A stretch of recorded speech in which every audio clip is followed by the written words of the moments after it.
दोस्तों, बहुत सी फैमिलीज में बचपन से सिखाया जाता है कि ज्यादा पैसा मतलब ज्यादा प्रॉब्लम्स। आपके पास जितना कम हो उतना बेहतर है, या फिर स्टॉक मार्केट में पैसा डालना बहुत रिस्की काम है। या आपको तब तक काम करना होगा जब तक आप 65 साल के बूढ़े बनकर रिटायर ना हो जाओ और आपकी पेंशन चालू हो जाए। या शायद तब तक जब तक आपका बेटा बड़ा ना हो जाए और वो जिम्मेदारी ले ले पैसे कमाने की। तभी आपको आराम मिलेगा और तभी आप रिटायर हो पाओगे। इनफैक्ट बहुत सी फैमिलीज में पैसे या स्टॉक मार्केट को लेकर कभी बात ही नहीं होती है। हम सिर्फ देखते हैं कि कैसे हमारे डैडी या उनके डैडी ने बूढ़े होने तक काम किया और घर को चलाया, कैसे वो बीमार होकर भी काम पर जाते थे। बारिश के मौसम में तेज बारिश होती थी, फिर भी उससे लड़कर काम पर जाते थे, क्योंकि घर चलाने के लिए हमें पैसे की जरूरत होती है। फाइनेंशियल फ्रीडम का कॉन्सेप्ट सालों से है, लेकिन बहुत ही रेयर, यानी मेरे हिसाब से 1% से भी कम लोग इसके बारे में सोचते हैं और उसके 1% लोग इसको हासिल करते हैं। लेकिन सच ये है कि अगर इंसान अपनी लाइफ में फाइनेंशियल फ्रीडम हासिल करना चाहता है तो चाहे वो महीने का 10,000 कमाए या 10 लाख, वो हासिल कर सकता है। ये book money master the game में ऑथर टोनी रॉबिन्स ने एक पूरा प्लान लेआउट किया है जिसे आप फॉलो कर सकते हो फाइनेंशियल फ्रीडम हासिल करने के लिए, अगर आप उसे सच में डिजायर करते हो तो। इस बुक को लिखने के लिए उन्होंने दुनिया के सबसे नॉलेजेबल और एक्सपर्ट्स जैसे Warren Buffett, Charles Schwab, Carl Icahn, Ray Dalio के इंटरव्यूज लिए और उनकी एडवाइस ली। ये लोग जो सेल्फ मेड बिलियनर्स हैं, जिनसे शायद हम अपनी पूरी लाइफ में कभी मिल भी ना पाएंगे, इनकी इम्पोर्टेंट एडवाइस इस बुक में स्टेप बाय स्टेप लिखी है, जिसकी समरी मैं आज आपके सामने लाया हूँ। उससे पहले मैं चाहता हूँ कि आप इस चैनल को सब्सक्राइब करिए ताकि फाइनेंस, इन्वेस्टिंग और स्टॉक मार्केट रिलेटेड वीडियोस आप सबसे पहले देख सको और आप भी फाइनेंशियल फ्रीडम अचीव कर सको। तो चलिए शुरू करते हैं। ये किताब ऑलमोस्ट 700 पन्नों की है, जिसको ऑथर ने 7 सेक्शंस में डिवाइड किया है। सबसे पहला सेक्शन बात करता है जंगल के बारे में। जिस तरह आप एक अनजान घने जंगल में एंटर करते हो, अब आपको पता नहीं कौन सा जानवर कहाँ से कब आ जाए। उसी तरह जब आप ज्यादा पैसे कमाने लगते हो तो आपको पता नहीं चलता कौन आपकी मदद के नाम पे आपको लूटने आया है। रियल लाइफ की प्रॉब्लम जंगल से ज्यादा बड़ी है। वो इसलिए क्योंकि जंगल में तो आपको साफ साफ पता होता है कि आपका दुश्मन कौन है। जैसे अगर आपके सामने एक शेर है तो आपको पता है कि वो आपकी जान लेगा ही।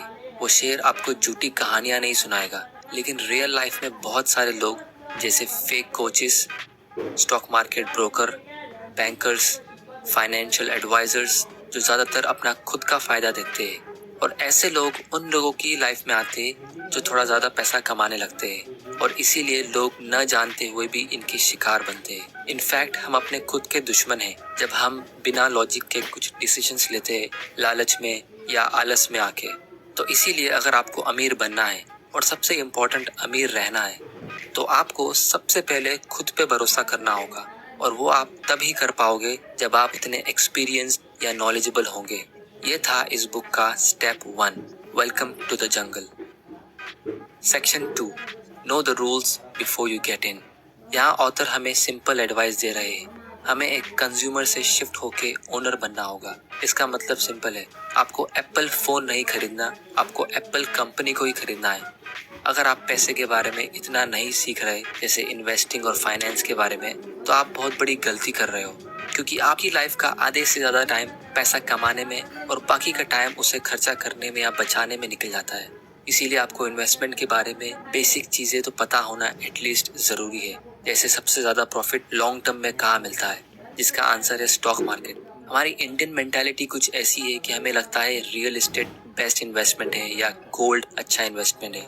अगर आप बहुत मेहनत करके अपने गल्ले में या बैंक अकाउंट में पैसे जोड़कर या शायद होम लोन लेकर एक दूसरा घर या दूसरी दुकान ले लेते हो, तो उसको आप रेंट पे चढ़ा के आराम से रह सकते हो। यही लोगों की सोच होती है कि फाइनेंशियल फ्रीडम मतलब दूसरा घर, दूसरी प्रॉपर्टी, ताकि उसका रेंट हमारे खर्चे के काम आ सके। लेकिन मैं कहता हूँ इक्विटी यानी स्टॉक मार्केट सबसे बेस्ट इन्वेस्टमेंट है, और ये सिर्फ मैं नहीं, दुनिया के सारे अमीर और एक्सपीरियंस्ड इन्वेस्टर कहते हैं। फिर बहुत से लोग कहेंगे, अरे स्टॉक मार्केट तो बहुत रिस्की है, उसमें पैसा डूबने का डर होता है। वो रिस्की है क्योंकि आपको उसकी नॉलेज नहीं है। फाइनेंस की दुनिया में बहुत सारे ऐसे रूल्स है जो आप गेम खेलकर ही सीखते हो, लेकिन ये आप रूल्स जितना जल्दी जानो उतना अच्छा है। जैसे ऑथर ने इस बुक में कुछ रूल्स लिस्ट किए हैं, जिसमें से एक है आप कुछ सालों की नॉलेज से मार्केट को इजीली बीट नहीं कर सकते। यानी स्टॉक मार्केट इंडेक्स फंड जैसे सेंसेक्स और निफ्टी से ज्यादा रिटर्न्स कंसिस्टेंटली नहीं ला सकता। इनफैक्ट सिर्फ 4% actively manage fund index fund से अच्छा रिटर्न देते हैं कि 100 म्यूचुअल फंड्स में से सिर्फ 4 म्यूचुअल फंड इंडेक्स फंड से अच्छा रिटर्न देंगे लॉन्ग टर्म में। इंडिया में और हर जगह म्यूचुअल फंड ज्यादा फेमस है, वो इसलिए क्योंकि इसकी एडवर्टाइजिंग होती है, इंडेक्स फंड की नहीं होती और इसीलिए इसके बारे में बहुत कम लोग इसको जानते हैं। ये था section 2, know the rules before you get इन, वरना जितना लेट उतना loss. Section 3, what's the price of your dreams. अगर आप 10 लोगों को पूछो कि उन्हें कितने पैसे चाहिए एकदम आराम की जिंदगी जीने के लिए, तो 10 में से 9 लोग कहेंगे 10 करोड़ या 100 करोड़। ये एक रैंडम नंबर है जो उनके दिमाग में आता है, क्योंकि हर आदमी विश करता है ज्यादा की और प्रॉब्लम वहीं से शुरू होती है। अगर आपको सच में फाइनेंशियल फ्रीडम अचीव करना है तो आपको एक एग्जैक्ट अमाउंट कैलकुलेट करना होगा। मान लो आपकी फैमिली में 4 लोग हैं और आपका टोटल मंथली खर्चा होता है 30,000 रुपया पर मंथ, मतलब साल के 3.6 लाख। तो आपको सिर्फ 60 लाख रुपए चाहिए फाइनेंशियल फ्रीडम हासिल करने के लिए। वो कैसे, मैं बताता हूँ। 60 लाख रुपया अगर आप कोई भी बैंक में फिक्स डिपॉजिट में डालते हो तो आपको मिनिमम 6% इंटरेस्ट तो मिलेगा ही, जो होता है हर साल का 3.6 लाख। यानी आप एक बार 60 लाख रुपया जमा करके बैंक में डाल दो, फिर बैंक आपको हर साल 3.6 लाख देगी और फिर आपको काम करने की जरूरत नहीं। और अगर आप नोटिस करोगे तो ये 60 लाख रुपया 10 करोड़ या 100 करोड़ से भी बहुत कम है, जिसके लोग अक्सर सपने देखते हैं। लेकिन इसमें एक छोटी सी प्रॉब्लम है। इंडिया एक हाई ग्रोथ कंट्री है और यहाँ की महंगाई भी बहुत ज्यादा है, तो आने वाले कुछ सालों में 3.6 लाख कम पड़ेंगे क्योंकि चीजों के दाम महंगे होते हैं। इसीलिए मैं पर्सनली डेट और डेट फंड्स का फैन नहीं हूँ। लेकिन अगर आप कोई इक्विटी फंड में पैसा डालोगे जो इन्फ्लेशन से बेटर रिटर्न देता है, तो आपका एक्चुअल इन्वेस्टमेंट कम होगा और उसका रिटर्न्स ज्यादा होगा।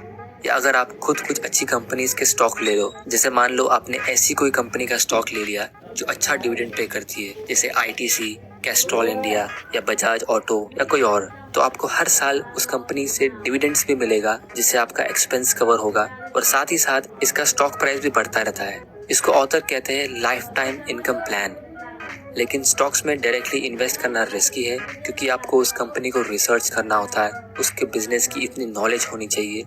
यहाँ मैं स्टॉक रिकमेंडेशन नहीं दे रहा, लेकिन ये बता रहा हूँ कि हम अपनी लाइफ में आराम से जरूरी इन्फॉर्मेशन हासिल कर सकते हैं और अपना ड्रीम फाइनेंशियल फ्रीडम को अचीव कर सकते हैं। लेकिन ये सब तब ही होगा जब हमें एग्जैक्टली पता होगा हमें कितना अमाउंट चाहिए और हमारे पास उतनी नॉलेज होनी चाहिए।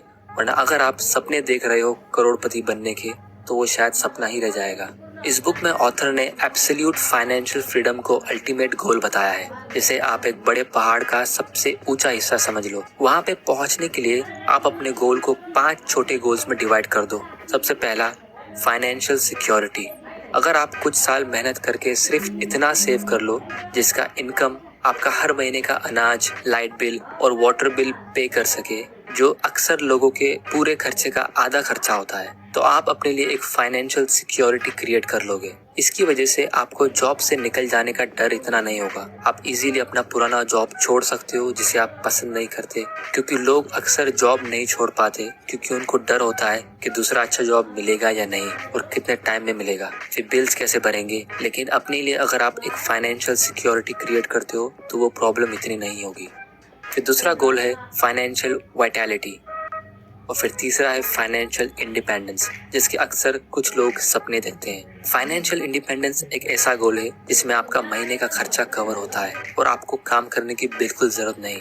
जब आप ये स्टेज पे पहुंचते हो तो आप कोई ऐसा प्रोफेशन या काम चुन सकते हो जिससे आपको खुशी मिलती हो और आपके पास ज्यादा फ्री टाइम होगा, क्योंकि आपका पैसा आपके लिए काम कर रहा है। फ्री टाइम मतलब ज्यादा अपॉर्चुनिटी, कुछ नया शुरू करने की, कुछ बड़ा सोचने की। फिर आप goal number 4 financial freedom aim कर सकते हो। और फाइनली एब्सोल्यूट फाइनेंशियल फ्रीडम, जिसको ऑथर इस बुक में अल्टीमेट गोल कहते हैं। इस स्टेज में आपका पैसिव इनकम इतना होगा जो आपके हर महीने का खर्चा प्लस आपकी वैकेशन और लग्जरी लाइफ को भी सपोर्ट कर पाएगा। अब ये सब सुनने में बहुत आसान लगता है, लेकिन रियलिटी में मुश्किल है और इसको कई साल लग जाते हैं। लेकिन सच ये है कि अगर आप सेविंग्स और इन्वेस्टमेंट की आदत डालो और उसकी ज़रूरी नॉलेज हासिल कर लो और फिर ये प्रोसेस को ऑटोमेट कर दो, जैसे SIP के थ्रू, यानी सेविंग्स और इन्वेस्टमेंट अपने आप होते रहे आपकी सैलरी आते ही।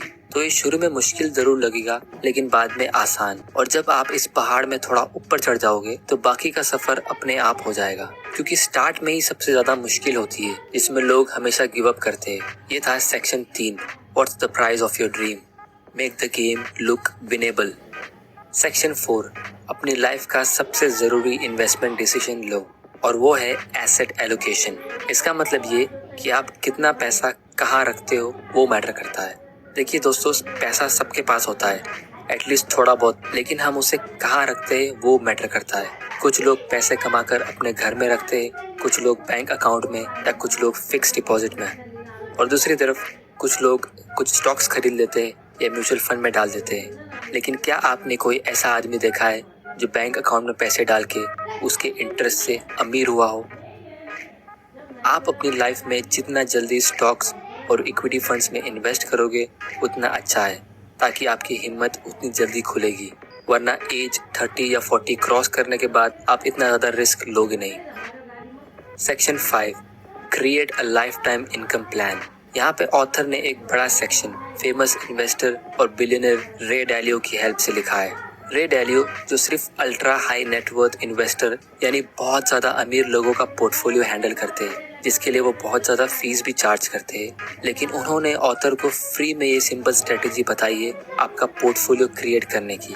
वो ये है 30% स्टॉक्स में, 15% short term bonds, 40% long term bonds, 7.5% gold में, 7.5% कमोडिटीज। और मेरे हिसाब से ये पोर्टफोलियो बहुत बढ़िया तरीके से डाइवर्सिफाइड है, मतलब मार्केट चाहे ऊपर हो या नीचे, आपको कंसिस्टेंटली इनकम मिलता रहेगा, क्योंकि इसमें ऑलमोस्ट जितने भी इन्वेस्टमेंट क्लासेस है वो सब इंक्लूडेड है, सिर्फ रियल एस्टेट छोड़ के।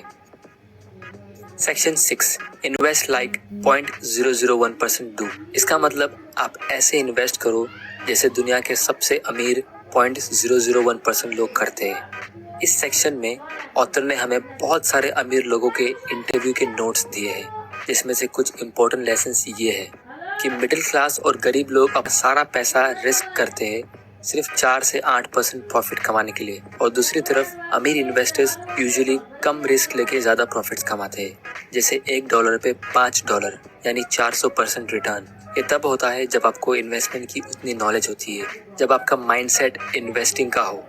जैसे मिडिल क्लास लोग अक्सर बुरे टाइम में, जैसे कि अभी रिसेंटली जो कोरोना वायरस की वजह से मार्केट क्रैश हुआ था, वो टाइम पे लोग अनाज खरीदते हैं लाइन में लग के। अमीर लोग वो टाइम पे स्टॉक्स खरीदते हैं, वो भी एकदम सस्ते प्राइस पे, जो उनको बहुत ज्यादा रिटर्न देता है। Section 7, do it, enjoy it and share it. ये सेक्शन भी बहुत बढ़िया है, क्योंकि टोनी रॉबिन्स एक मोटिवेशनल स्पीकर है और उन्होंने बहुत सारी फेमस बुक्स भी लिखी है। पैसा आपको एक्सपीरियंस में खर्चा करने का मौका देता है, जैसे आप वेकेशंस पे जा सकते हो।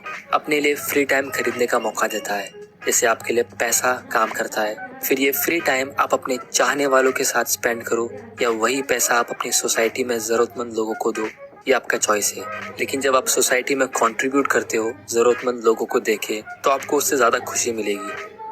तो दोस्तों, ये थी summary money master the game by Tony Robbins. अगर आपको वीडियो पसंद आया तो इस चैनल को सब्सक्राइब करिए, इस वीडियो को ज्यादा से ज्यादा शेयर करिए अपने फ्रेंड्स और फैमिली मेंबर के साथ। और मैं आपसे ये जानना चाहता हूँ कि आपके घर का महीने का खर्चा कितना है। कमेंट में इसका आंसर दे, ताकि आप भी जल्द से जल्द फाइनेंशियल फ्रीडम हासिल कर सको। वीडियो देखने के लिए थैंक यू और गुड बाय।